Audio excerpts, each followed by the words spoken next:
अस्सलामुअलैकुम की हाल है वीरो ठीक हो। मैं शर्मा भट्टी तो तुम वेरे शर्मा भट्टी ऑफिशियल। अच्छा सज्जनों तो मित्रों बेलियो अज असी तुम दिखावे असी सारा दिन की करीदा ठीक है। तो सब तो पहले तो सुबह उठी तो नमाज नूज पढ़ी दी है। उस तो बाद फिर तुहानू पता माशाअल्लाह रोज़े चल रहे हैं ठीक है। तो रोज़िया दे इबादत बुदत करी दी अल्लाह की दुगनी करी दी है। फिर रब भी फरमाता है कि तुम इबादत करोगे मैं उनके अपने हिसाब न मतलब तुहानू अजर देंगा। मैं तुहानू 700 गुना दें तुहानू कितना मर्जी दें मेरा दिल करे ठीक है। तो उस तो बाद फिर सुबह इंशाल्लाह स्कूल जाइदा स्कूल चलते हैं हम स्कूल जाके उत्थे बच्चों भी पढ़ाईदा ठीक है। तो उस तो बाद साढ़े एक बड़े प्यारे दोस्त ने साढ़े क्लास फैलो भी सी मतलब मेरा क्लास फैलो भी सी मेरे नाल पढ़ता रहा। उनके अज वाल साहब फात पा गए ने अल्लाह ताला उन्होंने जन्नत आला मुकाम दा है ठीक है। तो इंशाल्लाह उन्होंने 5 बजे जनाजा होना है इंशाल्लाह 5 बजे जनाजा पढ़न जाएंगे। तो नाल तुहानू दिखावांगे साडे नाल रहना साडे चैनल को सबसक्राइब करना लाइक करना तो शेयर करना है। वो कहते हैं कि ध्यान हमारा लेकिन वो जब ध्यान देता है लोग उससे हंसते हैं और उसे कहते हैं कि मैं ध्यान नहीं देना ठीक है।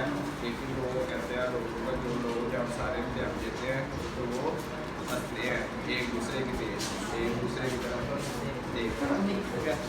आगे आखिर ध्यान दें ऐसी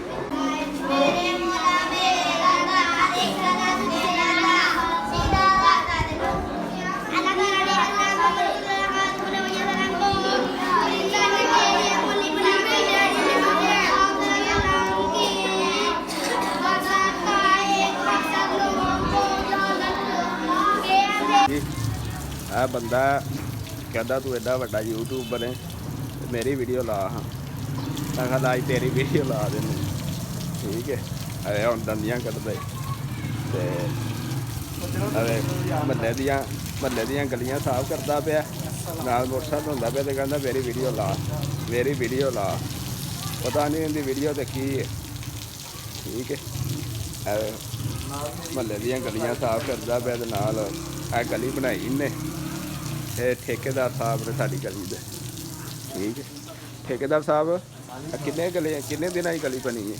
सर 4 दिन बनी है। अच्छा जी बड़ी जल्दी बनाई जे कि पिछे बहुत माल आ रहा है? पिछे माल नहीं सी आ रहा जाके शफाजली साहब का पल्ला के सही है।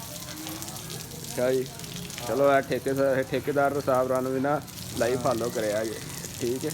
ठेकेदार साहब कोई अपना अकाउंट दस दो अकाउंट मेरी टिकटॉक आईडी लाओ उत्ते नाले साढ़े ठेकेदार साहब बड़ी ने ना डॉक्टरी करते हैं तो किन्ने टीका शीका लवाना हो ना वो भी रास्ता कर लिया बिना झिझक लगेगा। केड़ा टीका लाते जे